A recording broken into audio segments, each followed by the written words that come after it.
Ang revelation ng kung ano ang tunay na itsura ng mga mata nitong si Loki, kung gaano siya kalakas, to the point na kasisilang pa lamang sa kanya, nagawa niya ng pumatay ng isang napakalakas na halimaw.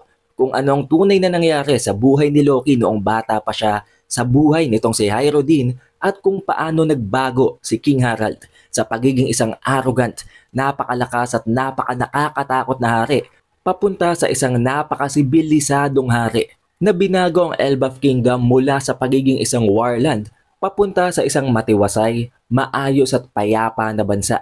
Ang lahat ng yan at marami pang iba ay tatalakay natin dito sa ating full chapter review ng One Piece Chapter 1153. Kaya naman siguraduhin yung nakalike, nakasubscribe at na rin nyo ng bell button para automatic ma-notify kayo pagka-release natin ng susunod na video. Pero wag na nating patagalin pa. Let's go! Ang title ng chapter na ito ay The Birth of Loki. At sa pinakaunang parte ng chapter ay makikita natin ang batang version nitong si King Harald, ni Dory at ni Brogy. Ayon dito magmula pa lamang ng bata pa sila, talagang matalik na magkakaibigan ng tatlong ito. Pero makikita nyo naman na kahit bata pa lang sila, napakalaki na ng difference in terms of size. Nang dahil lang nga ito guys sa kanyang pure ancient giant warrior blood na dahilan kung bakit naiiba talaga siya among all the other giants. Nang dahil dito, habang tumatanda itong si King Harald, mas lalong nagiging immense ang difference ng size at ng strength niya kumpara sa normal na mga higante. Na dahilan din kung bakit walang nakakapigil sa kanya.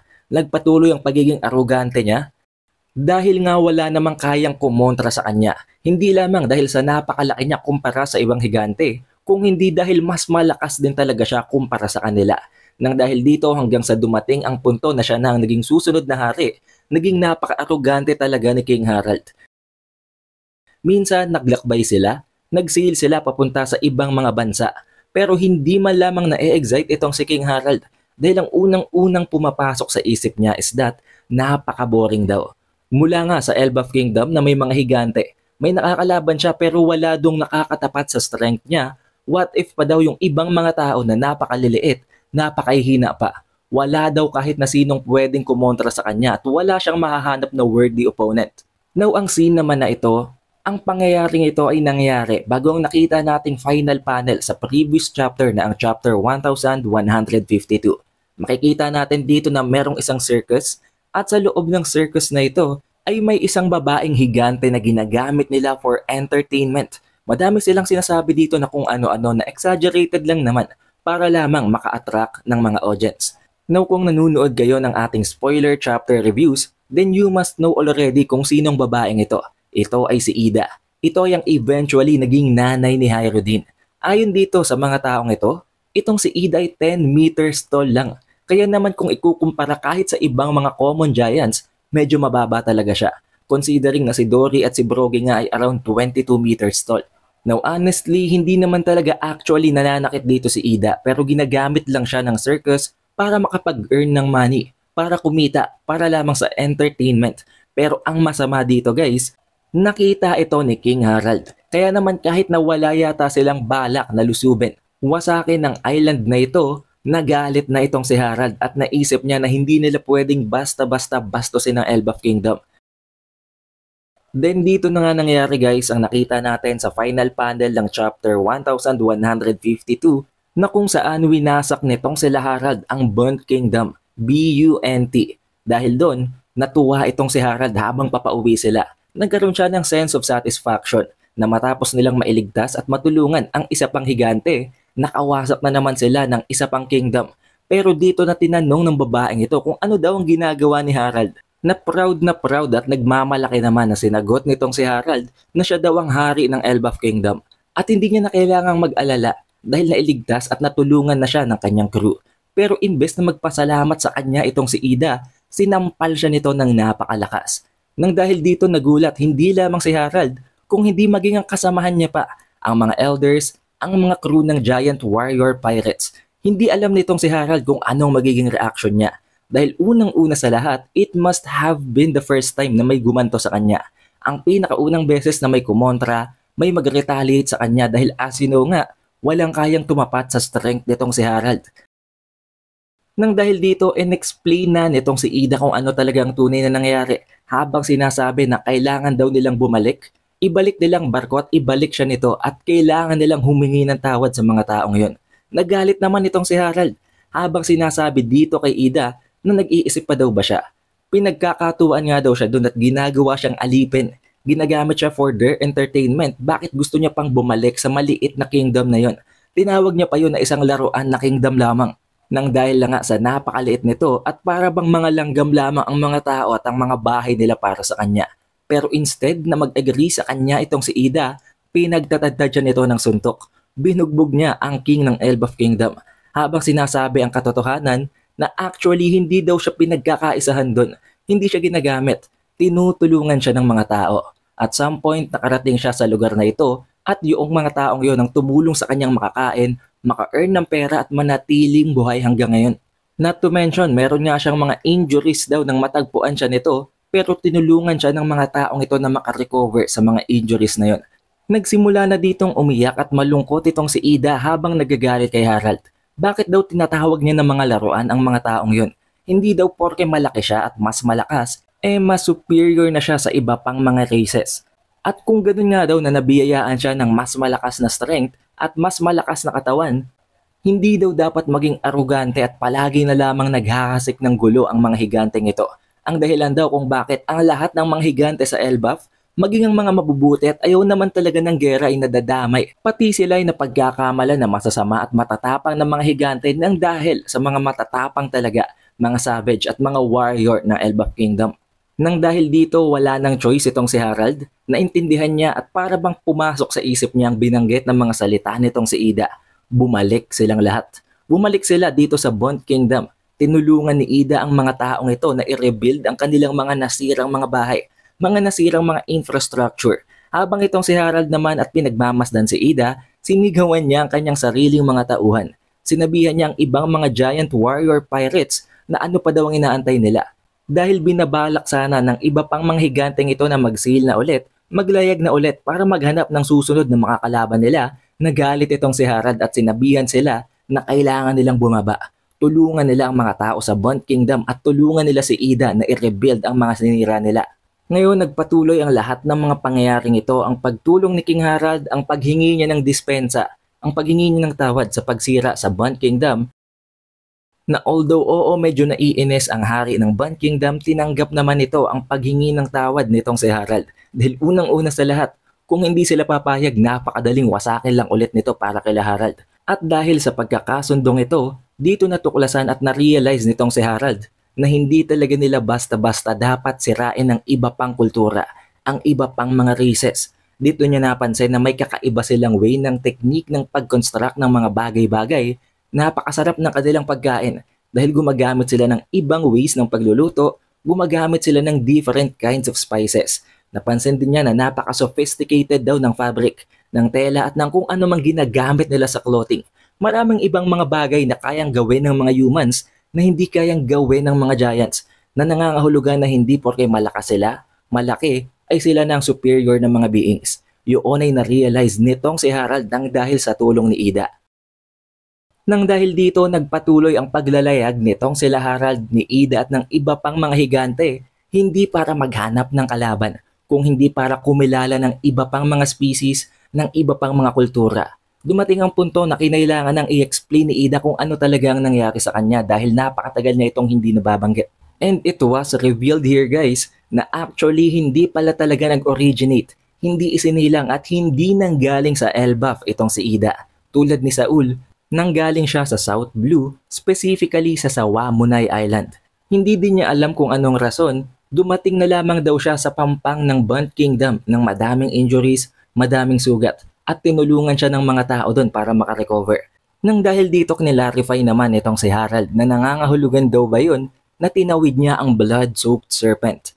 Na tinanong naman itong si Ida na ang tinutukoy daw ba ni Harald ay ang red line. Dahil dahil nga nanggaling siya sa South Blue, tinawid niya ang red line para makarating dito sa Bond Kingdom. But as of now, hindi na siya pwedeng bumalik sa South Blue for unknown reasons na hindi na na-specify sa chapter na ito. Pero kung babalikan natin guys, ang mga sinasabi ni Dory at ni Brogy, ang tanging individual Ang tanging creature daw na kayang mag-survive sa kanilang Hakkoku sovereignty ay ang Blood-Soaked Serpent. Hindi natin alam back then kung ano yun.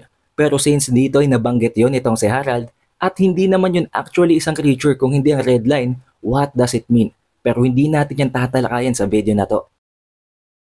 Nagpatuloy ang pakikipagsalamuha at ang pag-discover nitong si King Harald sa iba't iba pang mga races, sa iba't iba pang mga culture, at nakita ng mga elders ng mga higante na nagbabago na talaga si Harald. At dito nila ipinanalangin na sana daw ay hindi talaga nagbagong ugali ni King Harald, na sana isang phase lamang ito dahil ayaw nilang mawala ang nakakatakot at ang superiority complex nitong si King Harald para manatiling malakas pa rin at kinatatakutan ng Elbaf Kingdom. Kaya naman dito na nila nagsimulang pag-initan at sisihin itong si Ida sa napakalaking pagbabagong ito sa significant changes na nangyari sa kanilang hari.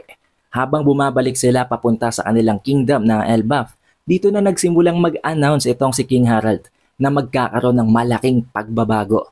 Ayon sa kanya, all throughout these years, mali talaga ang mga ways na ginagawa ng mga higante. Hindi dapat sila patuloy na naghahasik ng gera. Iyon ay isang napakalaking kasalanan daw. Kaya naman from here on, magbabago sila. Kailangan nilang humanap ng paraan para magkaroon ng alyansa, para makipag-reconcile, makipagkaibigan sa iba pang mga bansa. Pero sinagot siya ng iilan pang mga higante na kahit daw ganun, hindi daw nila mapipigilan si Dory at si Brogy dahil alam nila na napakatatapang ng dalawang yon na palagi nga silang naghahanap ng mga kalaban. However, inexplain naman sa kanila ni King Harald na actually ang dalawang yon ay mga kababata niya. Although oo, mahilig silang makipaglaban, mahilig silang makipag-away, but still, nananatili silang patas. Hindi sila basta-basta gagawa ng masama nang wala namang dahilan. Kaya pwede nilang pagkatiwalaan ang dalawang yon. At tinanong din niya ang lahat ng mga mamamayan ng Elbaf kung sumasang-ayon ba sila. Dahil kung ganun, kung pumapayag sila, kakailanganin din nilang mag-adjust. Kailangan nilang alisin ang iba pang mga norms nila, ang ibang ginagawa nila na pwedeng makatreten sa ibang mga bansa, para pumayag ito sa pakikipag-alyansa at pakikipagkaibigan sa Elbaf Kingdom. At dito natin makikita si Jorul at itong si Harul na maybe at this point, hindi pa talaga mga elders, na ang isa sa mga pinakaunang natuwa at nagulat sa napakalaking pagbabago kay King Harald at sa Elbaf Kingdom na naidulot lamang ng isang tao na itong si Ida. Pinagpatuloy pa nitong si Harald ang pag-explore ng iba't iba pang mga bansa, iba't iba pang mga races at nakita niya nakakuha siya ng iba't ibang mga gamit, iba't ibang mga klase ng bagay na may exchange naman sa knowledge ng mga giants tulad ng wine, ng iba pang mga materials na way back then hindi pa talaga present dito sa Elbaf.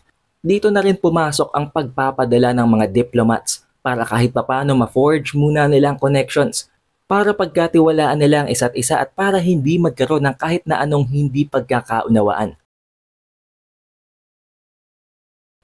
Hindi nagtagal nagkaroon na sila ng anak nitong si Ida at tama ang iniisip nyo guys, ito si Hyrule. Dahil sa tuwang-tuwa itong si King Harald binabalak niya ng pakasalan nitong si Ida pero kinontra na siya dito ng mga elders habang sinasabi na hindi nila pwedeng i-recognize ang pag-iibigan nitong si Harald at nitong si Ida. Oo, pwede silang manatiling mag-asawa pero hindi official.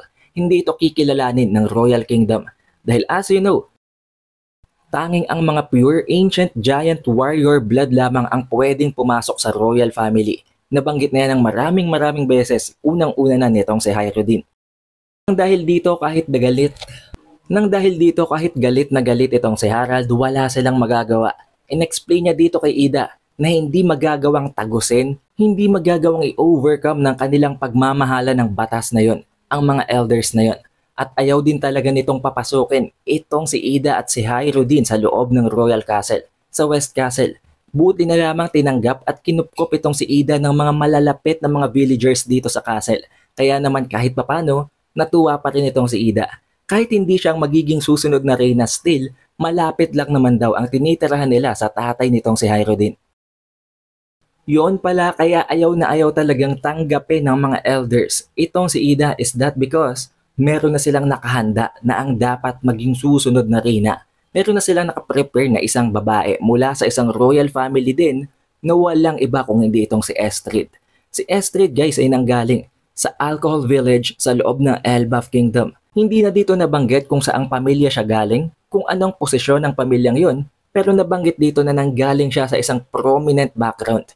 Meaning, meron din talaga siyang mataas na status para makuha bilang ang susunod na reyna at ang mapapangasawa ni King Harald. Of course, pasok siya sa qualifications, meaning isa din siyang pure ancient giant warrior blood na mangangahulugan na ang magiging anak nila nitong si King Harald ay magiging isang pure ancient giant warrior blood din na magpapatuloy nga ng pagkakaroon ng pure ancient giant warrior blood sa royal family at sa mga susunod pa. May kita natin dito guys na itong si Estrid ay talagang obsessed na obsessed sa pagkakaroon ng pamahiin.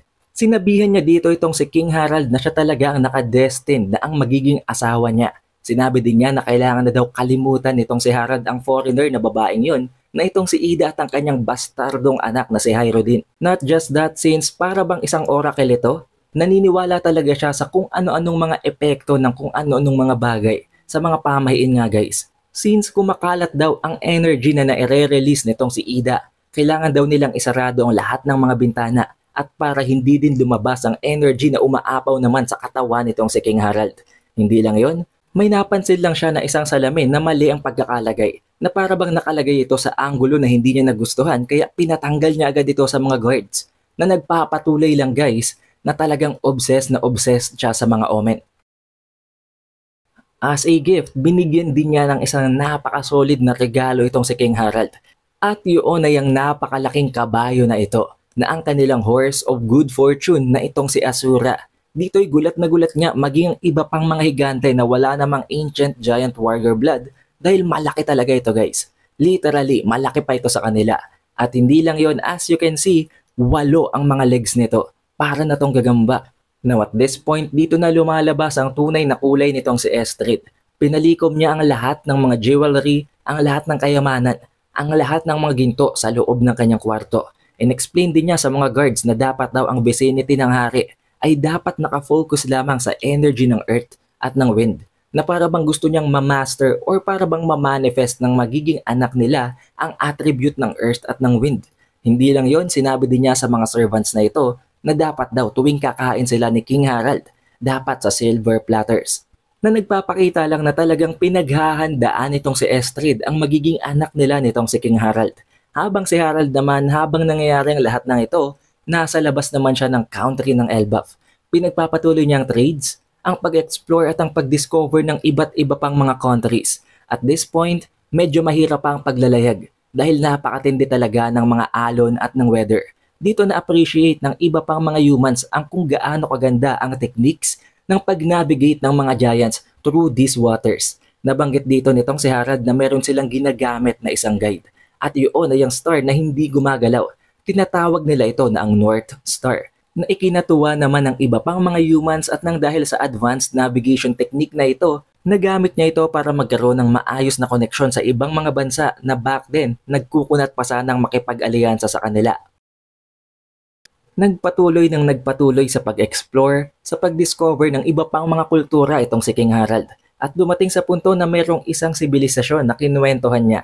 Pumunta daw siya sa isang Fishman Island at napaka-interesado ng mga taong ito sa kung anong nakita nitong si Harald. And explain niya na back there, nakita niya ang napakaraming mga fishman.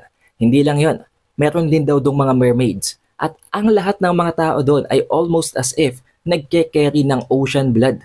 At nabanggit din dito ni Harald na sa pagpunta niya doon, isinilang ang isang prinsipe na nagngangalang Neptune. Na as you know, yun na nga ang current king ng Fishman Island, ng Fishman Kingdom, na nangangahulugan na mas matanda pa talaga itong si Elbaf kaysa kay Neptune. Hindi lang yun, napakarami pa daw mga sea beast at mga sea kings na pumapaligid at umiikot-ikot sa island nilang yun. Napakaganda daw ng kanilang lugar. But at this point, habang nangyayaring paglalakbay na ito ni King Harald, nangyari na pala ang pagsilang sa kanilang anak nitong si Estrid. In-explain nitong si Estrid sa kanyang mga servants na napag-usapan na nila ito ni King Harald na ang ipapangalan nila sa anak nilang ito ay si Loki. Pero nang titingnan na nitong si Estrid ang muka ng kanilang anak, dito na nagbagong lahat. Hindi normal na isang bata ang isinilang nitong si Estrid. Mukha siyang demonyo. As you can see, may mahaba itong mga sungay. At ang mata nito ay hindi talaga actually parang mata ng serpent, kung hindi parang mata ng isang demonyo, mata ng isang dragon. Dahil dito natakot itong si Estrid, pinangilabutan siya. Imbis na saluhin at hawakan niya ang kanyang anak na kasisilang pa lamang, natakot siya at tumakbo siya papalayo. Tinanong niya kung ano ang creature na ito na hawak-hawak ng kanyang servant. Hindi siya makapaniwala na ito ang kanyang anak. Nang dahil dito natakot maging ang mga servants at hindi nila matanggap na hindi matanggap nitong si Estrid ang anak na isinilang niya. Pinipilit nilang pakalmahin si Estrid dahil kahit naman ganitong itsura nitong si Loki, anak niya pa rin ito. Pero walang pakialam itong si Estrid. Sinabi niya na hindi siya naniniwala na itong anak niya at kahit na ganun, kailangan nilang paniwalain at panindigan na hindi talaga sila actually nagkaroon ng anak, na nalaglag daw at hindi talaga nabuhay itong si Loki nang ito'y ipanganak niya. Gusto niyang gumawa ng paraan para i-dispatcha itong si Loki. The very moment na makita niya ito matapos niya itong isilang, wala pa man lamang 1 day old. Habang sinasabi na hindi daw isang normal na creature ang halimaw na ito, tinawag niyang halimaw ang kanyang sariling anak. Dito na nagsimula ang narrator habang sinasabing habang unti-unti daw na itinataas ng baby Loki ang kanyang mga kamay, walang kahit na sino ang sumalo sa mga kamay na ito para i-comfort siya. Walang kahit na sino ang tumanggap sa kanya, magsimula pa lamang nang siya isilang. At ang masaklap pa dito guys, inagaw nitong si Estrid itong si Loki sa kamay ng isa sa mga servant at itinapon ito sa underworld. Just imagine kung gaano yun kataas. Mula sa Sun Realm, pupunta sa Realm of the Dead, ang pagbagsak sa height na ito ay ikamamatay ng kahit na sinong higante na mahuhulog sa lugar na ito, na nagpapatunay lamang na gusto talaga siyang i-dispatcha ng kanyang sariling nanay. Nabanggit pa nga dito ng narrator na ang pinaka-unfortunate daw ng mga souls are those na nireject ng kanilang mga nanay magmula pa lamang nang sila isilang. Sinabi din at kinumbinsi talaga ni Estrid, kailangan nilang papaniwalain si King Harald na hindi talaga naging successful ang pagsilang niya kay Loki. Pero hindi nagtagal habang itong si Estrid ay binabalak na umalis na. Iwanan na itong si Harald nang dahil na nga sa ayaw niya na ulit manganak, natakot siya at na-trauma siya sa naisilang niyang isang halimaw, inipon niya na ang lahat ng kanyang mga gamit. Ang mga kayamanan na nasa loob ng kanyang kwarto dahil sinabi niya na babalik na siya sa Alcohol Village. Hindi niya nagugustuhin pang maging reyna. Literal na na-trauma itong si Estrid sa isinilang niyang bata. Dahil imagine napakatindi ng preparation niya. Napakadami ng sinunod niyang pamahiin para lamang maging maganda ang resulta ng kanyang pagsilang. Pero ganon ang kinalabasan.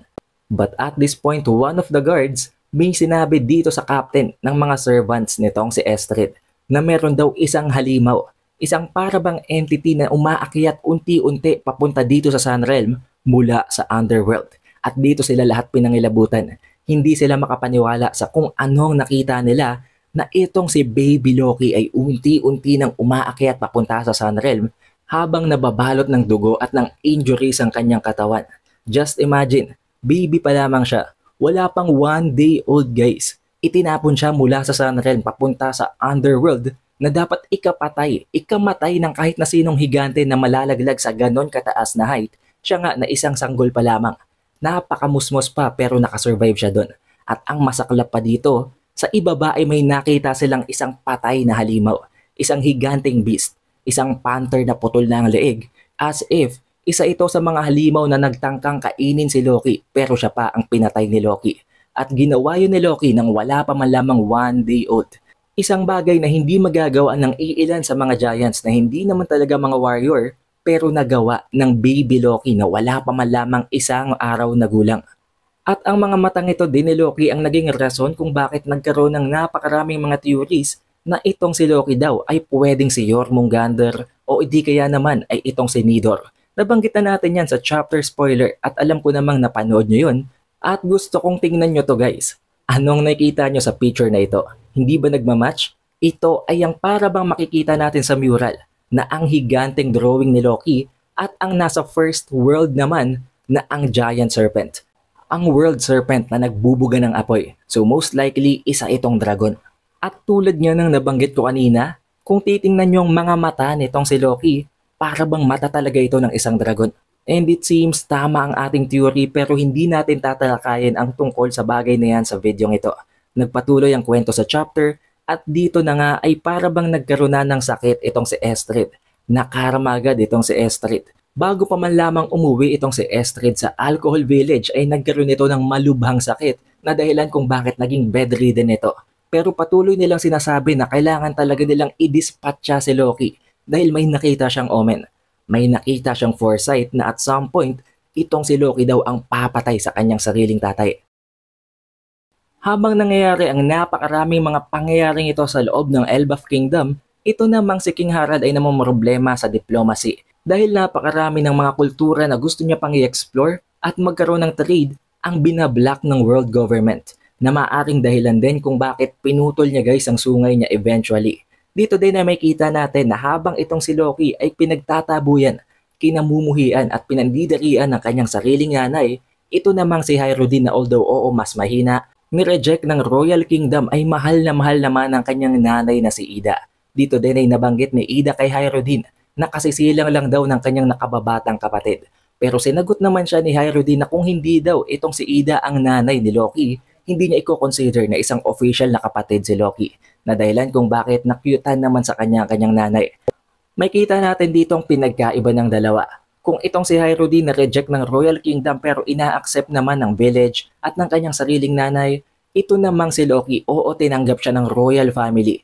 Pero magmula sa araw na yon na isinilang siya, ang lahat ng kamalasan, ang lahat ng masasamang nangyayari sa Elbaf Kingdom ay lahat itinutuon at isinisisi sa kanya. Na dahilan kung bakit ganito na lamang lumaki si Loki. Kinatatakutan, kinamumuhian at pinandidirian ng lahat kaya siguro naging masama na din ang image niya at naging para na siyang isang basagulero. However, this is where the chapter ends sa isang napakasolid na backstory dito kay Loki na nagpapakita ng dahilan kung bakit ganito siya ngayon. And honestly, napakalungkot ng backstory na ito. Hindi yun deserve ng Baby Loki. Pero sa kabila ng lahat ng yon, kahit isinusuka na siya ng Elbaf Kingdom, sa isang pagkikita lamang nila ni Luffy, inimbitahan siya agad nito na sumali sa Straw Hat Crew. Mangangahulugan ba ito guys? Natatanggapin ni Loki ang offer na yon. Although oo at first, hindi tinanggap ni Loki dahil meron pa siyang pride. Pero what if, after nilang masolusyonan ang nangyayaring invasion sa Elbaf Kingdom ay magbagong isip niya?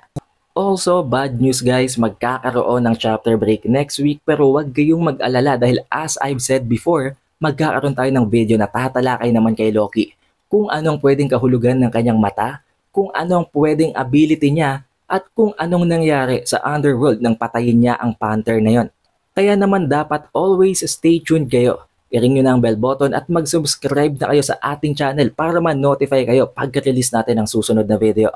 Also, we have an official Facebook page and official TikTok account. Mag-follow at mag-like na kayo sa ibang platforms na yon para palagi kayong updated tuwing may bago tayong announcement sa mga series na tinatalakay natin sa channel na to. Syempre, shoutout palagi sa mga solid na supporters na ito na palaging nakasubaybay sa ating One Piece video. Maraming salamat. It is the Updated Weeb, and I will see you guys on the next one.